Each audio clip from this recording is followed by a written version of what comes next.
یہ سوچنے کی ضرورت ہے کہ ہمیں یہاں اس چلچلاتی دھوپ میں بغیر سائے کے جمع ہو کر اپنے خیالات اور جذبات کا اظہار کرے، اس کی ضرورت کیوں پیش آئی؟ اس کی ضرورت اس لیے پیش آئی کہ یہ ملک 1900 سے ملک آزاد ہوا۔ اب آزادی کے بعد یہ ملک چلے گا کیسے؟ کیا بنیادیں ہوں گی جن بنیادوں پر یہ ملک چلایا جائے؟ اس کے لیے ایک دستور بنانے کی ایک کمیٹی بنائی گئی جس میں برادران وطن بھی تھے اور اپنے مسلمان بھائی بھی تھے، اور اس کے لیڈر ڈاکٹر B.R. امبیڈکر صاحب کو بنایا گیا، اور انہوں نے 3 سال کی محنت سے ایک دستور بنایا، اور 1950 میں وہ دستور منظور کیا گیا، قبول کیا گیا کہ ملک اس دستور کی روشنی میں چلے گا، کانسٹیٹیوشن کے مطابق ملک چلے گا، حکومتیں بدلتی رہے گی۔ آج کسی کی حکومت ہے، گزشتہ کل کسی اور کی تھی، اور آنے والے کل میں پھر کسی اور کی ہو جائے گی۔ حکومتیں بدلتی رہیں گی، ملک میں بسنے والے انسان بھی بدلتے رہیں گے۔ آج جو لوگ زندہ ہیں وہ کل کو نہیں رہیں گے، سب کو جانا ہے۔ 47 میں جنہوں نے جنگ آزادی حاصل کی تھی، بہت سارے اس میں سے آج نہیں ہیں۔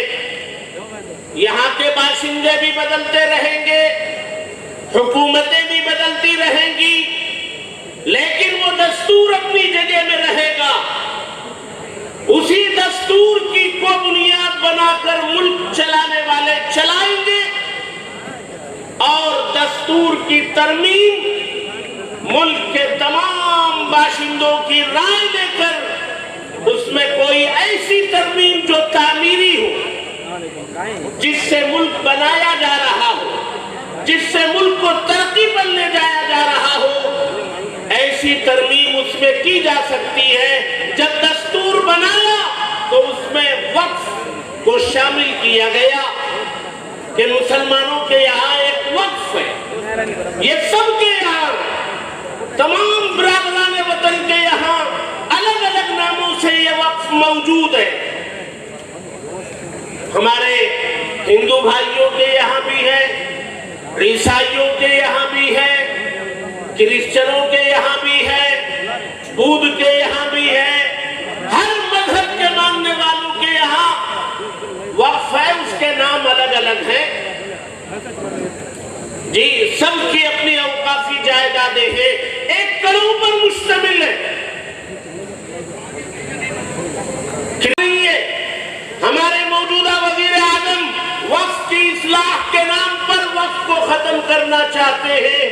یہ ان کے ملک چلانے کا طریقہ ہے جو کہ غلط۔ زخم کا علاج کرو۔ اس سے پہلے بھی وقف میں ترمیم ہوئی ہے اور مسلمانوں نے اسے قبول کیا، اور اب بھی اگر وقف کو مزید ترقی دینے کے لیے کوئی قانون بنایا جاتا ہے، قبول کیا جائے گا۔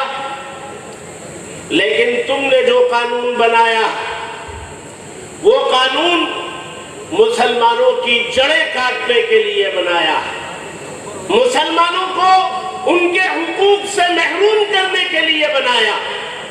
پہلے قانون تھا کہ ایک پراپرٹی مسلمانوں کی وقف کے نام سے ہے، وہ کسی کام میں استعمال ہو رہی ہے، عیدگاہ میں، مسجد میں، مدرسے میں، درگاہ میں،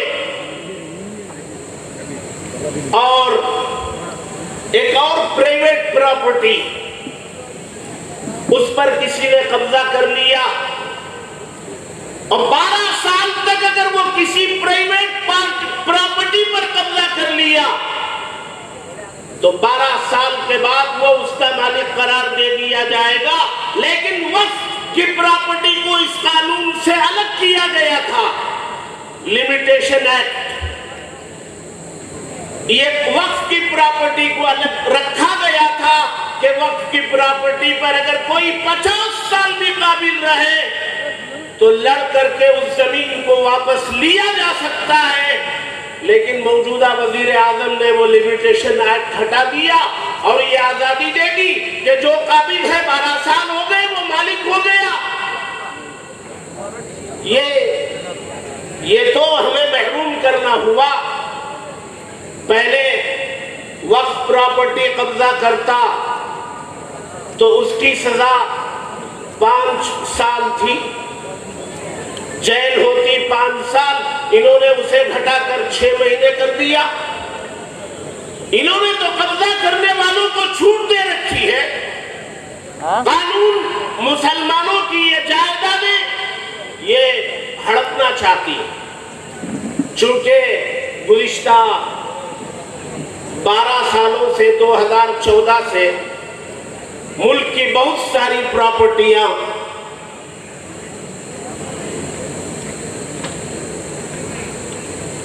پرچی آئی ہے کہ ٹائم ہمارا ختم ہو گیا. اب اس پرچی آنے کے بعد تو بات کرنا غیر مناسب ہے. بس اب یہ کہنا چاہتا ہوں کہ ہمارے میں بہت سارے منافق ہیں. میر جعفر، میر صادق اور اس سے بھی پہلے سے تاریخ چلی آ رہی ہے عبداللہ ابن ابی سے. بھائی وقف قانون جب بننے کی بات ہوئی، ابھی قانون نہیں بنا تھا، آل انڈیا مسلم پرسنل لا بورڈ میدان میں آئی. سارے ملک کے تمام مکاتب فکر کے لوگ اور تمام تنظیمیں مسلم پرسنل لا بورڈ کو سپورٹ کرنے کی بات کی کہ ہم سب اس پلیٹ فارم کے تابع ہیں، جو یہ کرے گا ہم اس کے حکم کو مانیں گے. کوئی الگ اپنے 1.5 انچ کی مسجد کسی نے نہیں بنائی، لیکن کچھ منافقین ہیں وہ مسلم پرسنل لا بورڈ کے فیصلوں کے خلاف مسلمانوں میں ذہن بنانے کا کام کرتے. مثلا یہ سوال کرتے کہ بھئی 30 تاریخ کی شام کو بتی گل تحریک چلائی گئی، کیا فائدہ؟ کسانوں نے 7-8 مہینے سڑک پر احتجاج کیا. مسلمانوں کو بھی سڑک پر نکلنا چاہیے. گھر میں بیٹھ کر کے بتی آف کریں گے تو فائدہ کیا ہوگا؟ یہ آواز لگانے والے مسلمان ہوتے ہیں، نام ان کا مسلمانوں جیسا ہوتا ہے. کبھی اخبار میں، کبھی چینل میں. ان کو اتنی سمجھ نہیں ہے کہ کسانوں نے اگر احتجاج کیا ہے تو ان کے یہاں پہلے سے اتحاد موجود ہے. وہ اپنی لیڈرشپ کی بات کبھی نہیں نکالتے. وہ ثابت قدم لوگ ہیں. وہ اپنے مذہب پر 100% عمل کرنے والی قوم ہے. وہ اگرچہ کہ 3% ہے. ہمیں اپنے ساتھیوں کو پہلے تیار کرنا پڑے گا کہ یہ وقف قانون کیا ہے، کیوں ہم میدان میں آ رہے ہیں. پہلے اپنے ساتھیوں کو سمجھانا پڑے گا، پھر تیار کرنا پڑے گا. تب کہیں جا کر کے وہ نوبت بھی آئے گی. اور تیاری کا مرحلہ تھا کہ یہ حکم دیا گیا کہ 9 سے 9:15 تک 15 منٹ لائٹ آف کرے. یہ دیکھنا چاہتے تھے، چونکہ وزیر اعظم دھوکہ دے رہے تھے کہ